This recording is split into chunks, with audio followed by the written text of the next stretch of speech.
Grab your cocktail and get ready for this episode of the Old Fashion Masonic Podcast.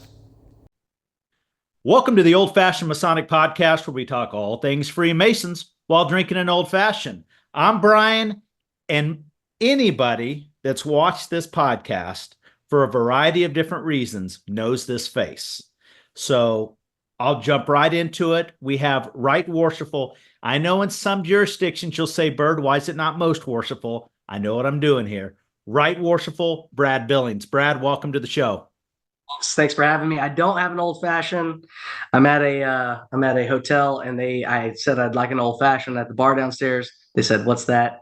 I said, "I'll take a beer." So they gave you an old fashioned green bottle beer. They gave me. I chose a beer after they did not know what an old fashioned was. I mean, come on. You cannot mess around with somebody experimenting with an old fashioned. Yeah, if you're experimenting with bitters, it's not a good thing. Absolutely, a little bit too much is a lot too much. So yes. And I can answer your question for you. And I've been to the different jurisdictions. There's the question: is it Junior Grand Warden or Grand Junior Warden? Okay, those I can understand the back and forth. I really like the fact that there is only one Most Worshipful at any given time in Texas, and that is the Grandmaster himself.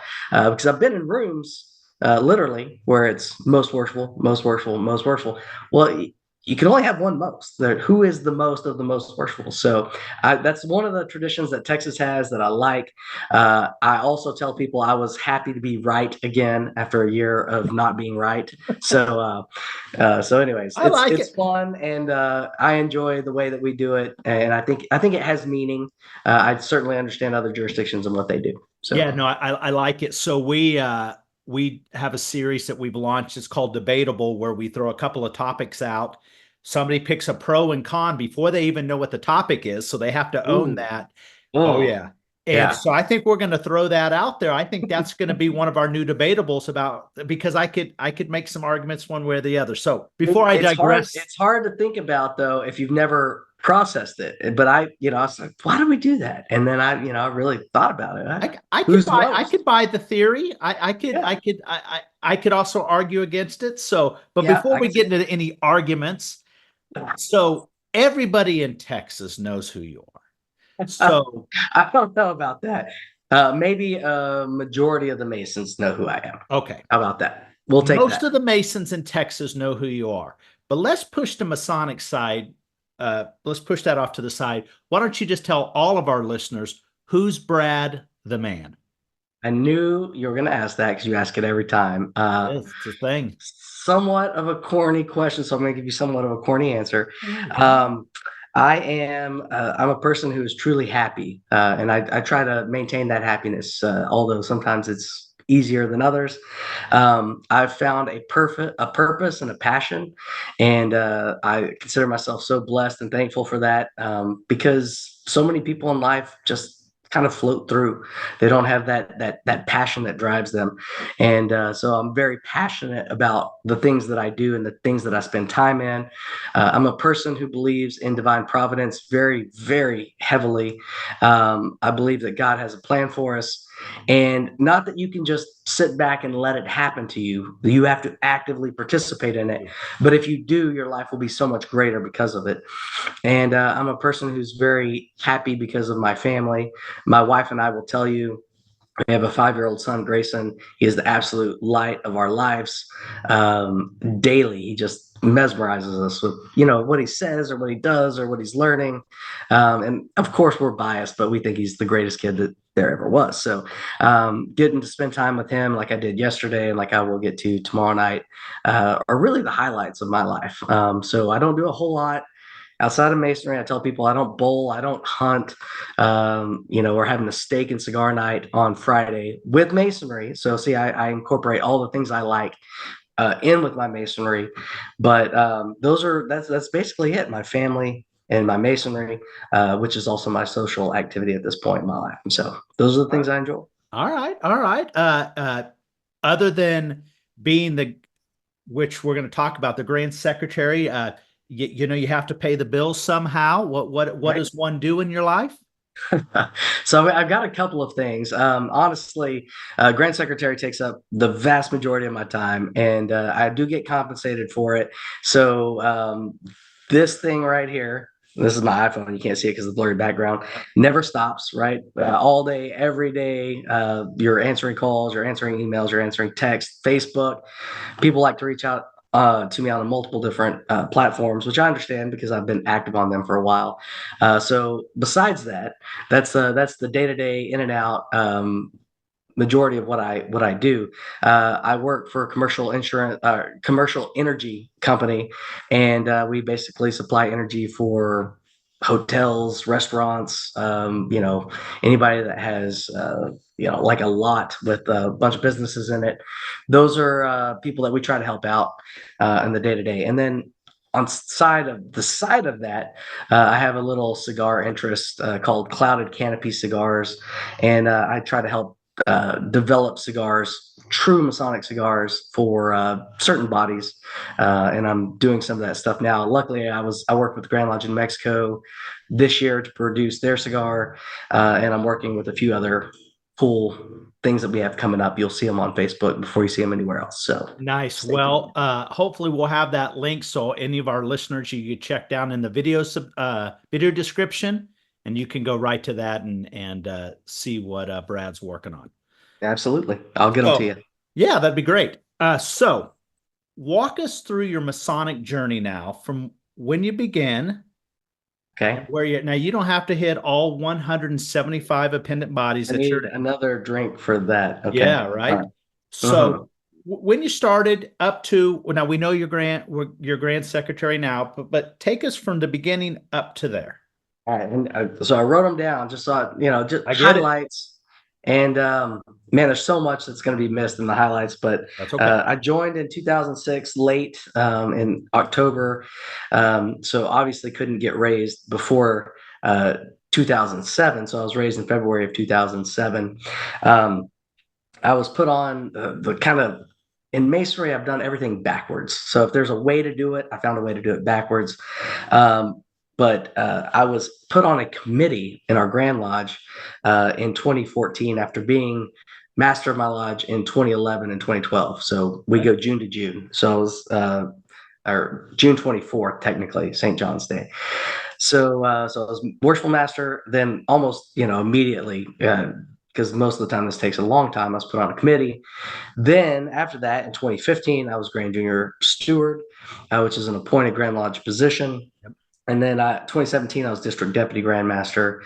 2019, I made myself available for Grand Junior Warden and won that with three other talented individuals who we were all running at the same time. Then went up the line. 2020, I was Grand Master. Took a very heated and debated year off, and if you want to call it that, and then 2024 now as Grand Secretary. So it's been kind of nonstop since 2012 when I was Master of my lodge. It's been every 2 or 3 years something major. And anyway, that's kind of how I got to where I am now. Other bodies that you're involved in? Everything that has invited me or asked me to be a part of it that is legal in Texas, because there's some stuff that we don't have here. But yeah, very active York Rite. In fact, I just got back yesterday from Tulsa, Oklahoma. I was there with South Central Department of the Grand Encampment, which is Knights Templar. Very active in chapter and council, grand chapter and council here in our state. Obviously, I'm the Grand Prelate of the Grand Commandery of Texas currently, so serving in that position. Shrine, very active in promoting for the 100th East-West Shrine Game coming up in Arlington, Texas. It's going to be a really cool thing. So all you Shriners should be very excited about it. Also helping out with a lot of stuff here locally at Hella Shrine in Dallas, and then active in Scottish Rite. Was more active when I first started, and just have had other opportunities elsewhere that have taken me away. But past venerable master of Fort Worth Lodge of Perfection, and still try to stay active there. A lot of their meetings are on Thursday, and I'm leaving town on Friday, so it's hard to get a night away from home before I leave town. So haven't been there as much as I'd like. Yeah, a lot going on. So for those who Texans, you guys know this, and you've heard a little bit when we've talked to Justin Duty and Jim Rumsey. Sorry.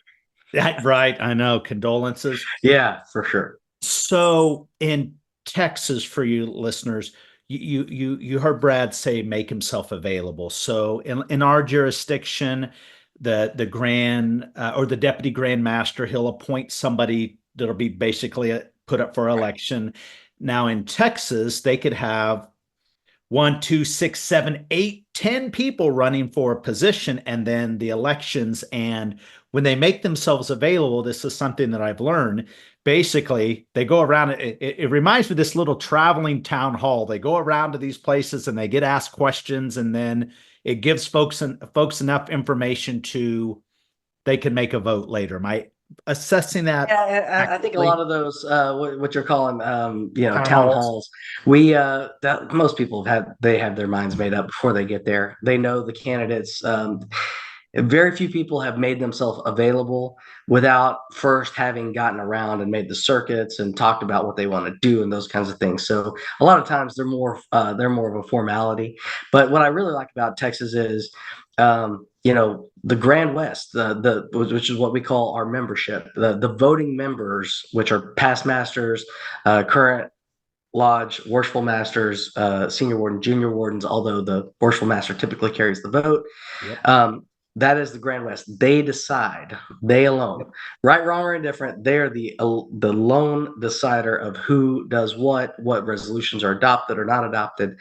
And I will always be a proponent, even if someday I'm on the outside of it. The process to me makes absolute sense. The Grand West, the membership should decide who runs our fraternity. And so I've been a big proponent of that for a long time. Stood up for the Grand West as much as I can because I believe in democracy. And so it's about the only democratic really, thing we have in Masonry. Can I say that? It is, and I'm going to throw him under the bus because he called me today. But I was talking to my buddy Skyler from Iowa, and he got appointed, kind of, I think, Grand Junior Steward of Iowa. And then I was asking him, how did my buddy do? And he knew who I was talking about, and I don't want to say his name on here. Well, you know what? It's going to come out anyway. So Wade Sheeler, a good friend of mine from Iowa. So if you're watching, shout out, buddy. He got appointed to a position, or he got elected to a position, I don't know how it works, where even though he was Grand Warden many years ago, unless something major happens, he'll be Grand Master next year in Iowa. But he's not even a Grand Lodge officer this year. I think I think that's so crazy and weird. I love you guys from Iowa, but that's a little strange for me. And so I like the way we do it. I understand that each state has their own way, but ours is truly democratic. And to me, the greatest honor that this fraternity could ever bestow, besides becoming a Master Mason, is the membership of this fraternity electing me to serve. It means that much more to me because I was elected by the membership. So I'll just leave it at that. Yeah, no, I agree. I think it's important. So let's stay on that. So when you're in the Grand East, listen, you were setting the world on fire. I mean, everyone heard about you because, I mean, there's a lot of reasons.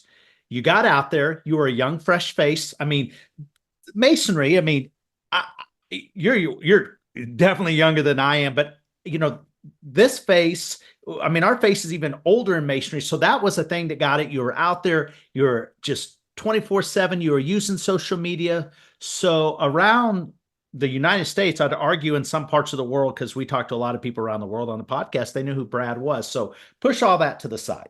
You got a lot of stuff done. People know who you were, but what's the one thing that you wish you would have been able to accomplish that you didn't get accomplished your year in the Grand East? I'm going to answer the question, but the lead up I gotta address. People always ask me, "Are you the youngest Grand Master in Texas?" And I certainly wasn't. Nope. John Sayles was like 28 or 27 or 28 when he was long Grand time Master. ago, of course, though. Yeah, 18, 50. Those guys died at 40. Of course, but I was not the youngest. But then, and so I got that question so much. But then I got to the Conference Grand Masters, and I started looking around. I was like, I'm very well. No, I am the youngest Grandmaster in this room. Mm-hmm. So it was kind of a cool thing, and just to let people know the whole thing I talked about with divine providence, the whole thing I talked about with just things lining up as far as they happened. It was the reason I pushed the chips in early rather than waiting on the sidelines for 20 years. I felt there was a movement in the craft and that things were progressing and there was an opportunity to push forward. So I was excited to do it. I think I brought that excitement, and to their credit, the Masons in Texas responded to that. And, because they could have very well have been like, okay, it's flash in the pan. We're not going to deal with it. We're just going to let it pass. And then next year we'll have somebody else. So I'm very thankful for my brothers here in Texas. The one thing I wish I could have accomplished was really, it's a multi-year thing. And we accomplished it in 22. So I don't want to say we didn't accomplish it, but it didn't last. It wasn't consistent to the next year. And that is, we have a committee system, just like I'm sure everybody does, right? And the problem is we send everybody a letter, X amount of months before Grand Lodge. Hey, we'd like you to serve on this committee. Most of the guys, most of our permanent committees, the way it's set up is it's a 7-year term, and the Grand Master that's incoming will appoint one guy to that committee. So no Grand Master would have too much influence on any one committee, right? You get 1/7 of the committee. Or maybe if some guy drops out during the year, you get 2 out of 7. But you couldn't get in a majority. The issue is we don't communicate clear enough with those committees, A, what we want them to do, and then B, there's no accountability until, guess what? The next Grand Lodge. So nobody does anything, right? We don't do it. And it's not the committee's fault.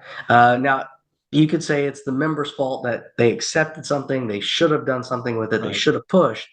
But there's no accountability on their side or on Grand Lodge's side.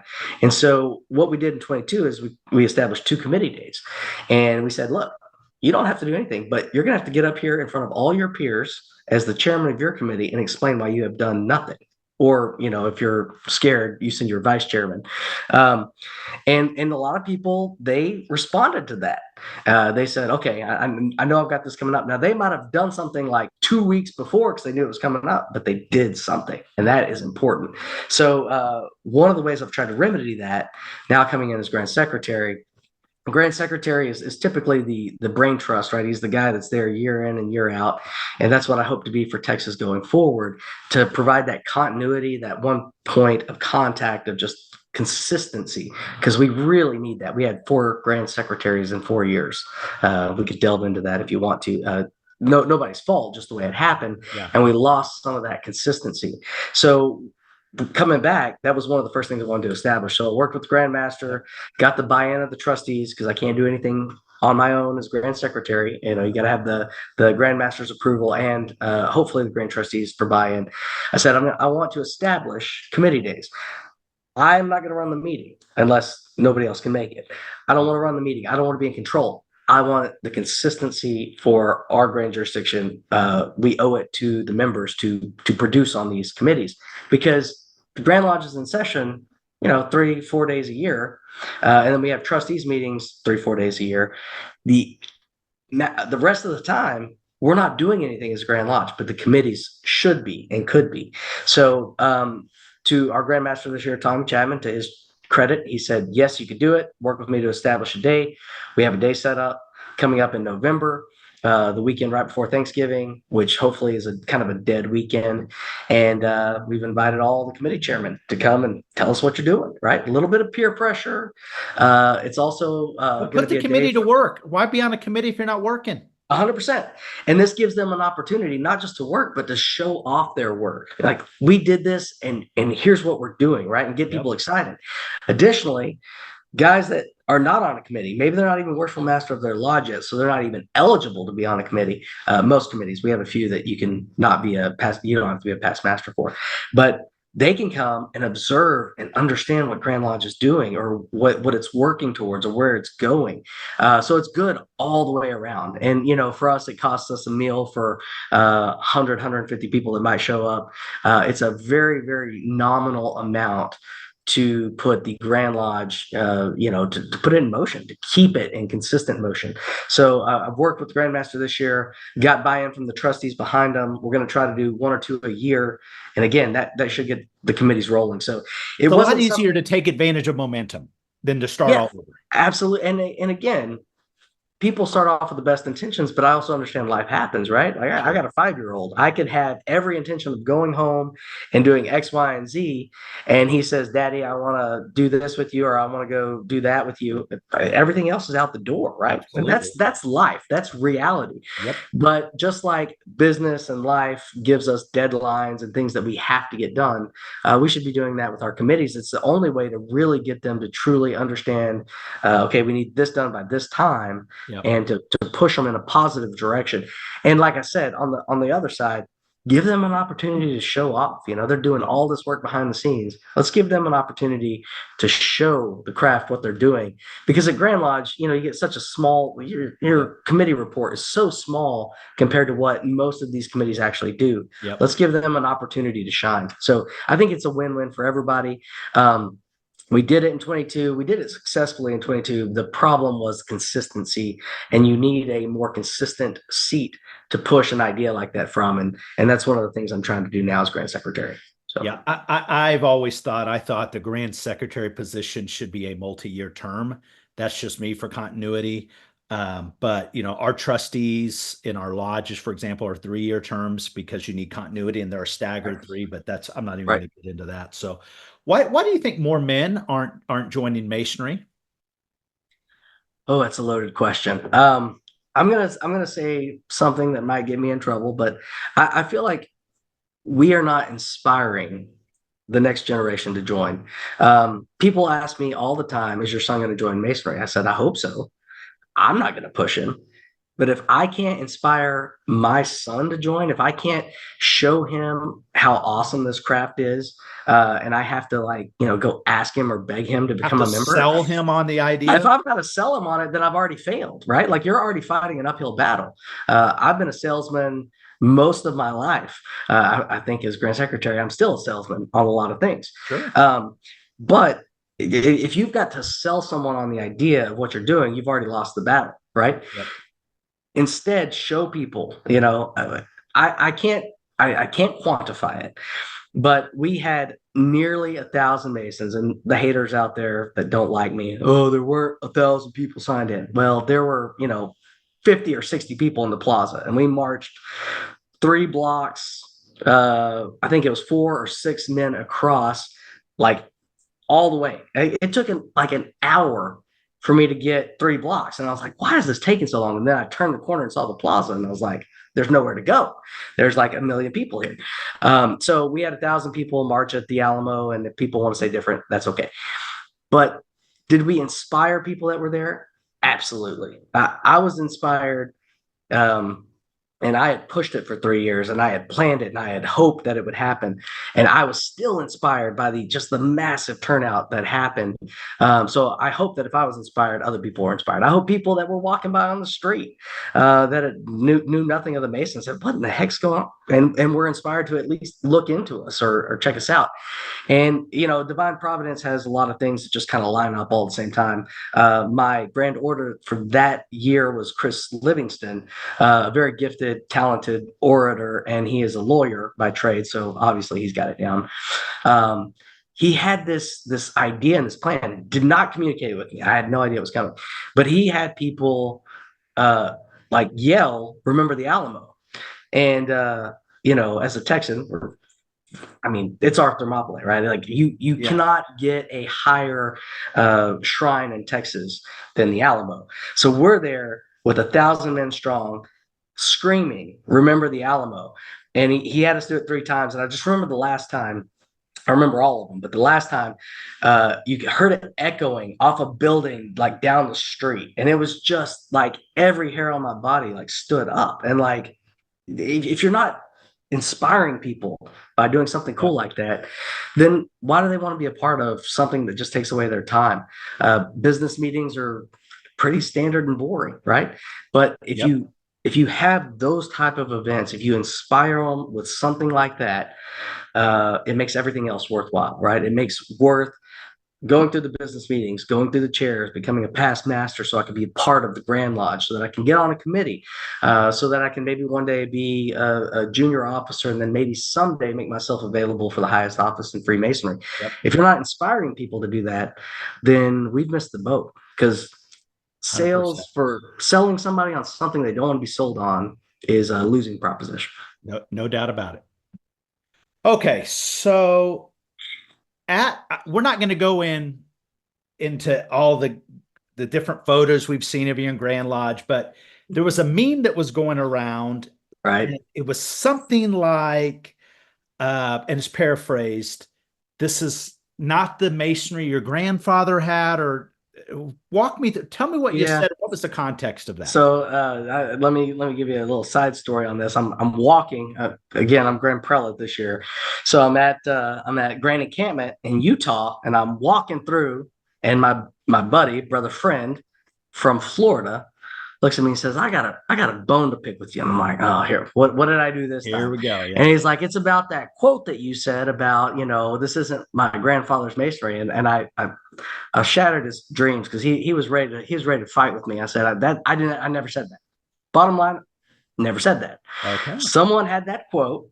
They liked my picture because I'm a young guy, fresh face. Boom, put the two together, made a meme. And when I saw it on, I can't remember what it was on. I can't remember where I saw it first. It's like, okay, well, damage is done. I can't really put a statement out there that this wasn't me. It's going to get like 10 likes versus this, thing that's blown up. But I never said it. And honestly, the reason I'm a member of this fraternity is because of my great grandfather. So it skipped 2 generations, small town masonry, and it's easy to do. But the reason I'm a member is my great grandfather. I wear his ring on very special occasions. I don't wear it all the time because I'm scared to death I'm going to lose it. Right. And it's a simple Blue Lodge ring that's just been completely worn out. You can barely tell there was a square and compasses there, but I love it for that exact person. He was a working man, and he just worked. He wore it every day and worked it every day. And honestly, to clarify on the quote, I actually think the younger guys want their grandfather's masonry. Now we want it marketed in a different way. We want it promoted in a different way. We want to use technology and things that make sense, like business practices, not from the 1980s. So we want to improve upon it. But as far as the ritual work, as far as the traditions and all that, I think the Gen Z, the millennials, I think we're more old school than the baby boomers. We want skulls in masonry. You know why? Because there was always skulls in masonry, and I can prove it. I can show you stuff all the way back to the very beginning, right? We want the old school experience. We want to be a part of something meaningful. I feel like after World War II, things got kind of just whitewashed a little bit. Everything fits into a square box and everything's uniform and the same. And it wasn't like that before. It was truly meaningful. People in small towns helped out the people in their towns. People in the big cities put on big, massive, newsworthy events, and people wanted to join for those reasons. Now that everything's basic and the same, and we're gonna have a spaghetti dinner here and a catfish dinner there, and just boring stuff that nobody really wants to be a part of, they're kind of forced into it. We're seeing declining membership, and I don't think anybody that really takes a look at it is surprised, right? But when you can do those big events, when you can put together something that's massive, or you can do something that's meaningful, like if you're in a small town, do a parade, or have people in your lodge, or give school supplies, whatever's meaningful. We had a lodge here in Texas, I believe it was Centerville. Don't give me the line, but they ran a contest, and whoever took the best selfie in front of their building would get a mum or a garter, but a mum or a mum for their date, or a garter, whatever they wanted. Yeah. And what a brilliant idea, small town, that's a homecoming, massive thing. These mums can cost, a couple $100, and in a small town, that's a lot of money. So especially to a kid in high school. And so they went all out, made this awesome mum. They had this awesome contest. So they're getting all these photos put on Facebook of young kids in front of their lodge building. And then on the back end, they give this mum, they got great publicity out of that. It doesn't take a lot of money. It takes time, effort, and thought. And they used it. You see any episode of us, we always talk about effort and energy. Effort and energy. effort and energy, all controllable. Yes. And, your lodge can be completely old school, but they might agree to an idea like this. You say, I'm going to do it. I got this plan, this plan, this plan. It's real easy. All you got to do is, a couple $100 and we're going to get all this publicity. Okay. Well, we'll roll the dice. So it can come down to one or two members. And I tell people this all the time. One or two members can completely set a lodge on fire. Absolutely. If you want to get something started in your lodge, one or two members is all it takes to start a fire. And you know what? If you try and try and try and try at your lodge and you're not getting any traction, I hate to say it, might get blacklisted for this. You might need to find another lodge, right? Find somewhere your where masonry and my masonry looks different. If I'm not getting my masonry in my lodge, I've got 200 other options in Kansas. 100%.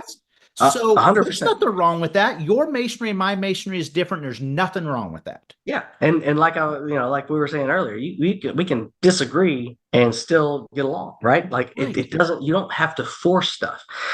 Whenever I got done with my first stint in Blue Lodge, and there wasn't a lot of opportunity, and honestly, I kind of wanted to get out of the way and let the guys behind me, who had all come up with me, take the reins. So I went over and I had already lined it up where now I'm in charge of chapter and council. I'm high priest and thrice illustrious master here in Texas. And then, the year after that, I was district deputy grand high priest. And so I had all these things lined up. Now it's impossible to do because there's deaths and people back out. It's impossible to have it perfectly lined out. But if you truly lay out this on the trestle board, you can constantly be shifting from one place to the next to the next. And when you do that, you can take that energy, and if it's not being really received over here, then you can apply it here, right? And I think the happiest Masons have a wide variety of masonry in their lives. It's very easy if you have one lodge. It's very easy to get upset with masonry and the state of masonry in that lodge. Volunteers, your bags are packed looking for a reason to quit. Right. That's a but volunteer. If you diversify that experience, whether it's multiple lodges, whether it's York Rite, Scottish Rite, Shrine, you diversify that experience, you're going to find something in somewhere 100%. where you fit, and this is what I want to do. And so one of my lodges, not the first lodge I came into, but one of my lodges says Blue Lodge only. Blue Lodge only for the first 2 years. I don't believe that. If that were the model of success, I would be an absolute failure because I joined I was raised on a Wednesday. On a Saturday, I was a 32nd degree Mason. 4 or 5 months later, I was all the way through the York Rite. I was a Knight Templar, and I didn't join the Shrine until later, mostly because I didn't see the value of the fellowship. But once I learned about the hospitals, once you see one child's life that hospital has changed, forget it. Sign me up. Whatever dues are, I don't care. The spouses they're on board with that too. 100%. We talked about that on Jim Rumsey's episode. Yeah. If I were potentate near a hospital, every one of my people that came in on that Saturday morning, I put their butts on a bus with their spouse, would go visit the hospital, you come back, you would never have an MPD. Right. Yep. You start them off. It is life-changing. And we do so much good work that people don't know about. I'm a true believer. Masonry is not philanthropic, right? Like we make the man a better person, and through making him a better person, he necessarily wants to give back to society. So all the stuff we do with the Shrine, we have a Scottish Rite, 2 Scottish Rite hospitals here in Texas. The Knight Templar Eye Foundation. Look, if you have not heard about the Knight Templar Eye Foundation, reach out to me on Facebook. I will send you a video.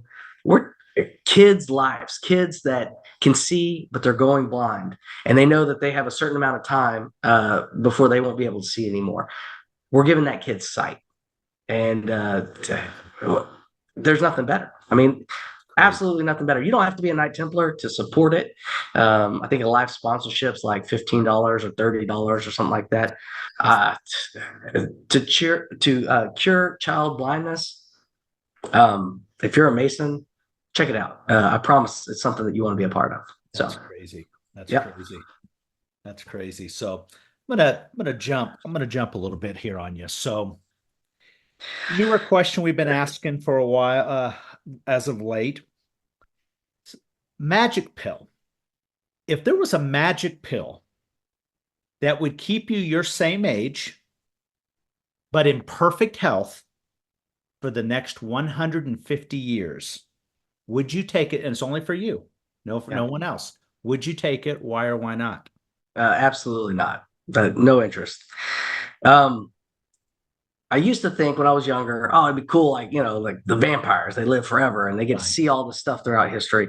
The fact that you are going to die someday, and Masonry teaches us this, the fact that you're going to die someday makes every day worth living. And if you knew that you were going to just live for this, you knew what the clock was. Yeah, absolutely. It would be, everything would be blah, right? And until you got right up until the very end, and then you would start to take stock and do things. We all have a finite time of life. And, I think about things, seeing my son and what he does every day. I hope I die before my son dies. I don't. Oh my gosh, that's why I would not take it too. That is a small catechism of the larger plan, which is, look, that you have a finite amount of time. You could die tomorrow. And like I said, Masonry teaches us that. Masonry is very clear on that. It makes every day a little bit more worthwhile. And sometimes when I'm in that kind of lull, luckily I'm a driven person. It doesn't happen that often. But when I'm in that lull, I think about certain symbolism within Freemasonry that says, hey, look at it and think about it. You are not going to be here for very much longer. I'm 41. In Masonry years, that's very young, right? That is. But still, even so, I could get hit by a bus tomorrow, right? I was driving into work today in the rain. You got some people that don't like you every once in a while, so you could get run over by a bus. I won't say that there are certain past Grand Masters. No, I'm just joking. But yeah, then I was driving to work, and it's like raining, and there's 18-wheelers on either side.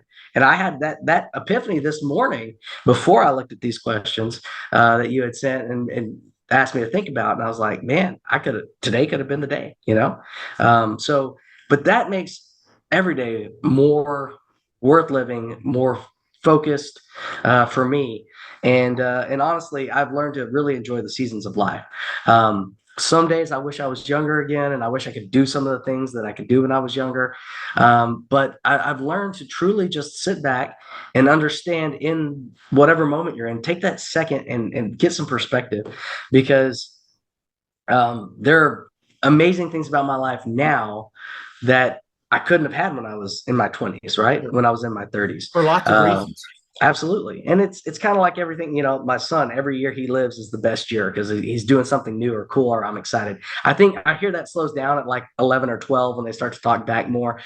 He's already doing a lot of that. But listen, I'm on the downward. My kids are 29 and 25, so I'm on the I'm excited about that opportunity because awesome. Truly you have adult friends and to be a friend, to be a true friend. Because right now I still have to be parent because he will work every angle to get what he wants. So right now I still very much have to be a parent. I look forward to the day when I could be a friend and hopefully a brother.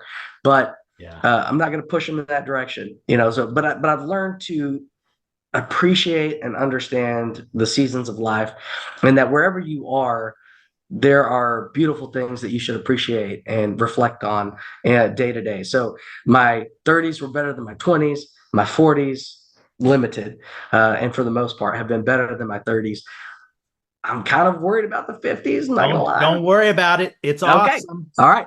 So and that's again, life is what you make of it, right? So in your lodge, your time spent there is what you make of it. But life is the same. So you've got to find that happiness and that drive wherever you're at, or else you'll never be happy. You'll always be worried about what's looming in front of you or what didn't happen behind you. Find that happiness today and live your life. I agree.